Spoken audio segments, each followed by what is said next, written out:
Narinig niyo na ba ang salitang what you sow is what you reap? Yan po pag-aaralan natin ngayon.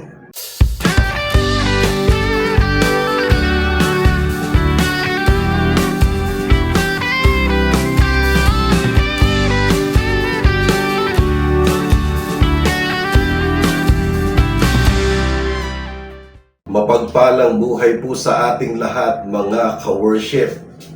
Welcome po sa Usapang Born Again. Narinig niyo na ba yung salitang what you sow is what you reap? Alam mo ninyo, famous tagline yan among Christians. Nung bata pa ako, meron akong naririnig na Tagalog version ng what you sow is what you reap. Kasi po kasabihan din natin yan ng mga Pilipino. Nagsabi dito, kung ano ang iyong itinanim, ay siya mo ring aanihin. Pero yung pagkakaalam natin doon sa Filipino version o yung kasabihang Pinoy na kung ano ang iyong tinanim ay siya mong aanin, kamukha ba siya ng what you sow is what you reap na sinabi naman ni Pablo dito po sa Galatians chapter 6, particularly po sa verse 7, verse 8 at saka verse 9. Yan po ang tatalakayin natin mga kapatid. At kung may Bible po kayo, basahin po natin yung sinasabi kong Galatians chapter 6, verse 7, verse 8 at saka verse 9. I will be reading from NIV translation at pagkatapos po ay babasahin ko din po ito sa Tagalog translation para mas lubos po nating maunawaan. Ganito po ang pagkakabasa sa Galatians chapter 6. Do not be deceived. God cannot be mocked. A man reaps what he sows. The one who sought to please his sinful nature, from that nature will reap destruction. But the one who sows to please the Spirit, from that Spirit he will reap eternal life. Let us not become weary in doing good, for at the proper time we will reap a harvest if we do not give up. Diyos po ang magpapala sa bahaging ito ng banal na kasulatan na ngayon po ay ating pag-aaralan. Ngayon, tignan ho natin siya sa Tagalog translation. Ganito po ang nakalagay. Sa verse 7, ganito po ang pagkakasabi. Huwag ninyong linlangin ang inyong mga sarili. Ang Diyos ay hindi malalait ninuman. Kung ano ang itinanim ng tao, yun din ang kanyang aanihin. Kung ang ninanasa ng laman ang sinusunod ng tao, kamatayan ang aanihin niya. Siya na naghahasik para sa ikasisiyan ng kanyang kasalanan sa pagkahumaling nito sa tawag ng laman ay aani ng pagwasak at kamatayan ng kanyang kaluluwa. At siya namang naghahasik para sa ikalulugod ng Espiritu ng Diyos. Mula sa Espiritu ng Diyos ay aani siya ng buhay na walang hanggan. Huwag kayong panghinaan ng loob sa paggawa ng mabuti, sapagkat sa takdang panahon ay makakamit natin ang masaganang ani kung tayo ay hindi susuko. Yan po yung Tagalog translation. At napakaganda po ng pangungusap na ito na isinulat ni Pablo para po sa mga taga-Galacia. Ano ba yung pakay? Bakit na ilagay ni Pablo ang ganitong pangungusap sa mga taga-Galatians? Okay? Ito po ay may kinalaman sa pakikitunguhan ng mga magkakapatid sa Panginoon. Lalo-lalo na kapag nakikita na ng isang ka-brother na ang isang kapatid niya ay nagiging palalo. Okay? Nagiging mataas, nagiging mayabang. Pag ganyan po, nagiging backslider eh. Okay? Kadalasan po kasi sa church, pag naka-encounter na po kayo ng isang kapatiran na nagbabago na siya ng pagtingin sa iglesia at ang lahat ng mali ng iglesia ay nakikita niya, ito po ay pumapasok na sa kasalanan. Okay? At ito po ay concern hindi lamang po ni Pablo sa mga taga-Galatians, kundi concern din po ng lahat ng pastor sa mga churches ngayon. Ngayon, ito ang advice ni Pablo nung sulatan niya ang Galatians Church. Buti pa tignan po natin yung verse 1 ng Galatians chapter 6. Ang sabi po dito, brothers, if someone is caught in a sin, you who are spiritual should restore him gently. But watch yourself, or you also may be tempted. Yan po ay isang pangungusap ni Pablo para magbigay ng paalala na kapag sa church daw ay nakita mo ang isang kapatid na nagkakasala, ikaw na mataas ang espiritual, ikaw na mainit sa Panginoon, ikaw ang kakausap sa kanya pero sa mahinahong paraan. Pero mag-iingat ka. Kasi baka mahawa ka ng kanyang magiging backslider. Ngayon, paano natin mauunawaan ito?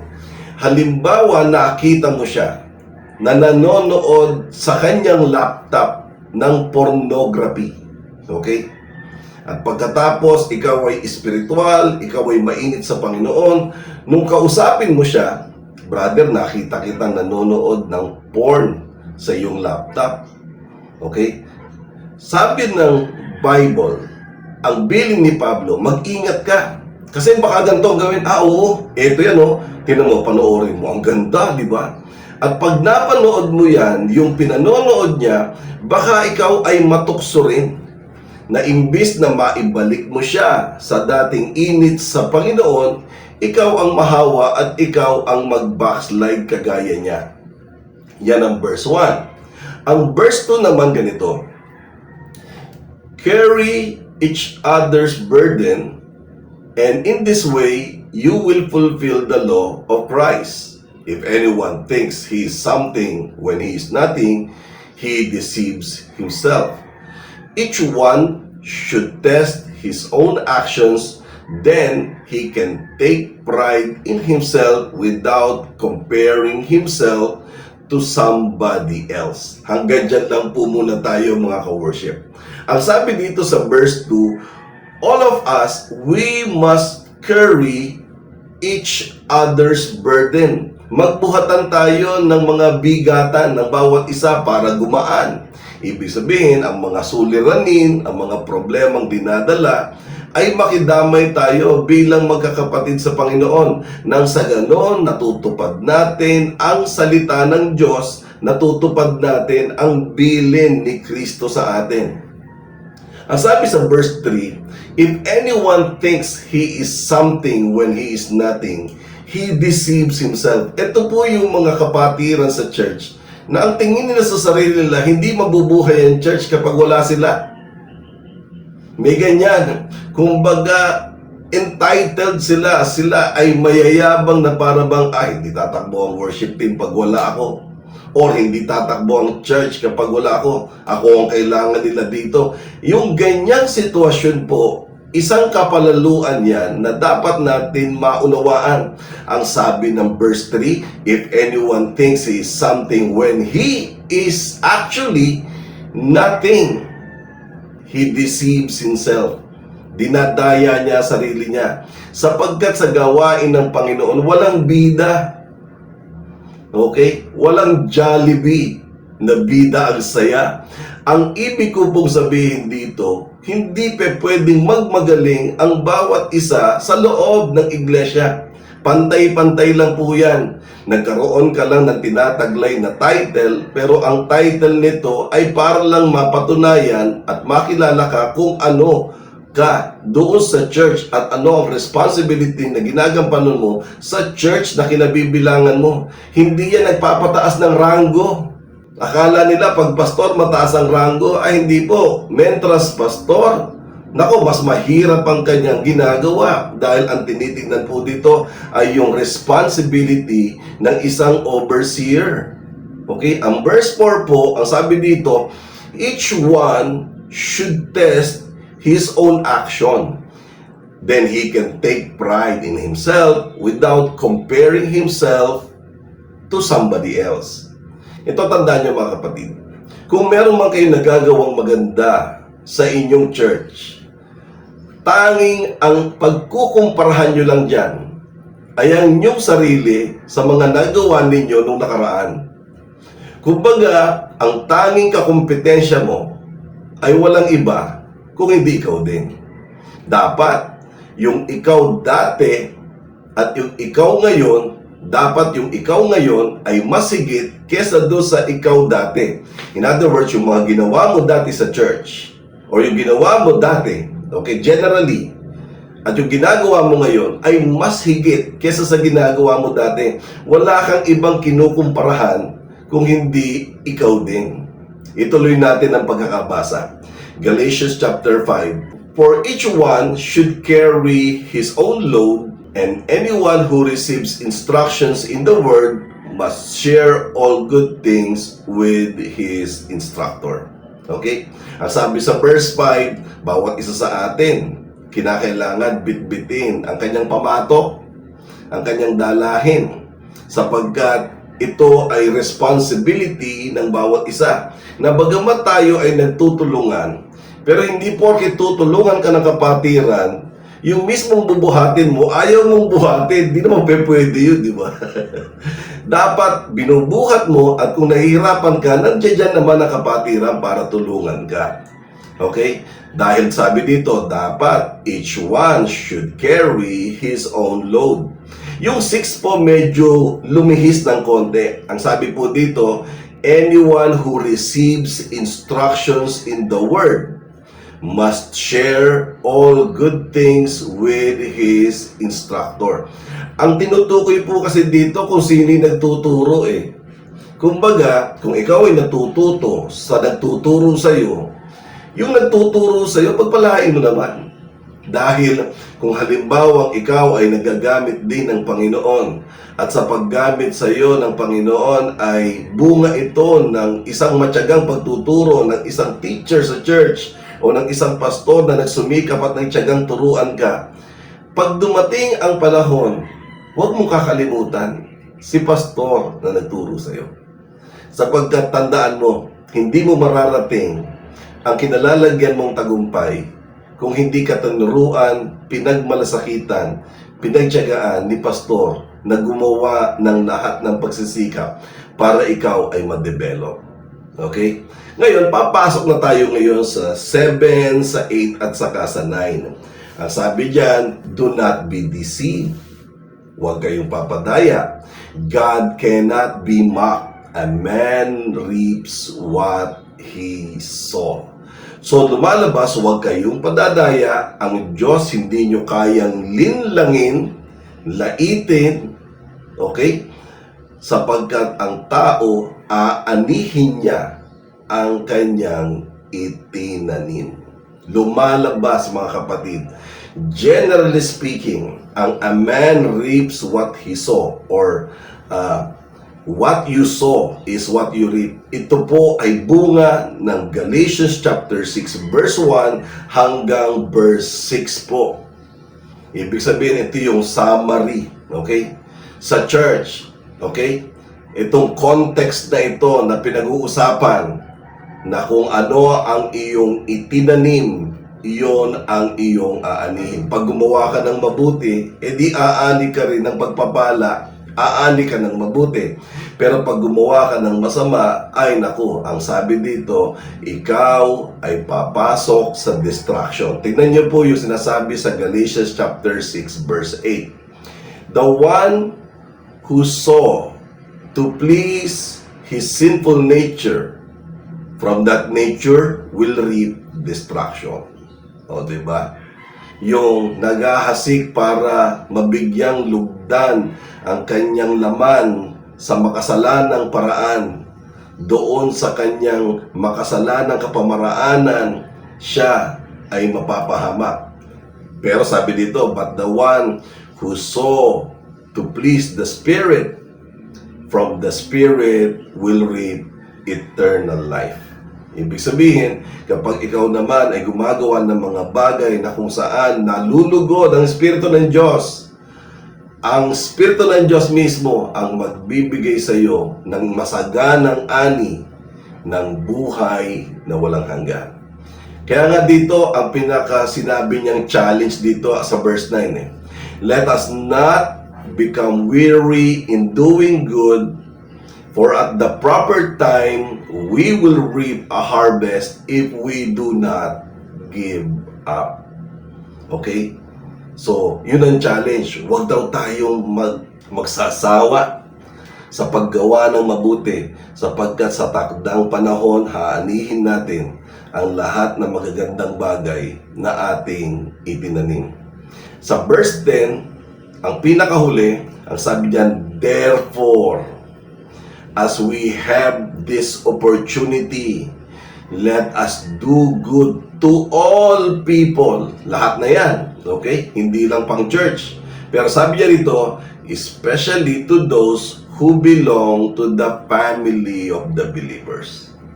Ito ay panawagan ni Pablo sa mga mananampalataya na ang pinaka-final conclusion niya rito, yung pinaka-therefore niya, ay hanggat may pagkakataon kang gumawa ng mabuti at tama, gawin mo. Kung ang makikinabang man nito ay tao o ang makikinabang nito ay kapwa mo mananampalataya ng Panginoon. So yung what you sow is what you reap, na-discuss na natin yan ayon sa context ni Pablo. Okay? Pero yung what you sow is what you reap, tignan ho natin sa content, yung kung ano ang talagang kahulugan, yung nilalaman ng mismong pangungusap. What you sow is what you reap. Kung ano ang iyong inihasik, ay siya ring iyong aanihin. Sa malinaw na Tagalog, ang ibig sabihin niyan, kung ano ang iyong itinanim, ay siya mo ring aanihin. Mga kapatid, maliwanag po ang sinabi ng Bible na kapag maganda ginawa mo, aanihin mo ang isang magandang bagay. May naalala akong isang kwento na kung saan ay isang lalaki na ang ginawa niya ay yung lahat ng bata sa Auschwitz, panahon ng mga Nazi at saka mga German, na kung saan ang mga Hudyo ay pinahihirapan. Tapos ay niligtas niya ang lahat ng bata at dinala niya sa Amerika. Okay? At napabuti ang mga batang ito at naging mga pawang professional. Sa isang talk show sa Amerika, nakaupo yung matanda. Nakaupo. Tapos habang nakaupo siya, sabi niya, ang lalaking ito, sabi ng host, ay tumulong sa mga Jew noong panahon ng German, yung Nazi invasion. At ang kanyang pagtulong ay nakapagligtas ng napakaraming mga Hudyo. Okay? Tapos, ladies and gentlemen, sabi nung host, kung nandito ka na tinulungan ka ng matandang ito, pwede bang ikaw ay tumayo? Alam mo ninyo, yung buong crowd pala nagtayuan, lahat sila ay tinulungan ng matandang yun. Napanood ko lang din po yun, hindi ko alam yung mga pangalan, hindi ko alam kung ano yung programa, pero nakakaantig po ng damdamin sapagkat naluha po yung matanda na hindi niya akalain na matapos niyang tulungan ng lahat ng ito, bumabalik sa kanya ang isang bagay na naitanim niya at kanyang inaani. Di ba? Now, dito lang ako magbibigay ng conclusion, mga kapatid. What you sow is what you reap. Okay? Kaya, kung ano ang iyong itinanim, ay siya mong aanihin. Magbibigay ako sa inyo ng 6 na bagay na natutunan ko sa buhay at ginawa ko ito ng slogan. At ang slogan na to ay iisa-isahin ko po sa inyo para maunawaan po ninyo kung ano ang kahulugan, lalong-lalo na yung number 5 at saka number 6. Naka-ready na po ba kayo? Pakinggan niyo po ang aking mga natutunan pagdating sa facts of life. Number 1, if you want to achieve, then never stop believing. Ulitin ko, if you want to achieve, then never stop believing. Number 2, if you want to know more, then never stop learning. If you want to know more, then never stop learning. Number 3, if you want to prosper, then never stop trying. Ulitin ko, if you want to prosper, then never stop trying. Number 4, if you want to establish legacy, then never stop teaching. If you want to establish legacy, then never stop teaching. At ang number 5 ay, if you want joy and happiness, then never stop loving and caring. Ulitin ko, if you want joy and happiness, then never stop loving and caring. Kasi po, ang hindi nila nakikita ng mga tao, ang walang hanggang kaligayahan ay nagagawa yan ng mga taong nagmamahal.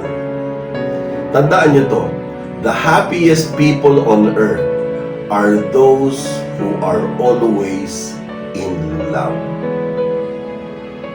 And those people who have found God are those who find true love.